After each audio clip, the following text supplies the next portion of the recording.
देशाचे पंतप्रधान आदरणीय नरेंद्रजी मोदी साहेबांना की देशाची 50%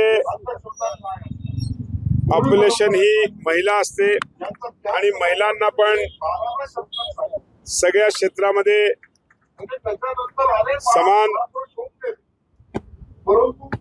सगळ्या सुविधा भेटल्या पाहिजेत म्हणून त्यांनी हे विधेयक आणलं होतं, ज्याच्यामध्ये 33% आरक्षण हे विधानसभा लोकसभेमध्ये महिलांना मिळावं, आपल्या भगिनींना मिळावं असा हा संकल्प होता। पण काँग्रेसने ह्याला विरोध केला आहे।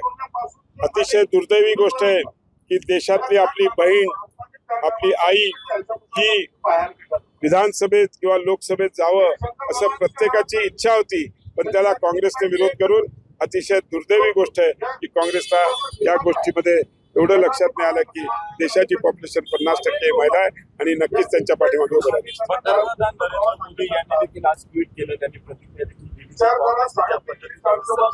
महिलांना कुठेतरी आत्मनिर्भर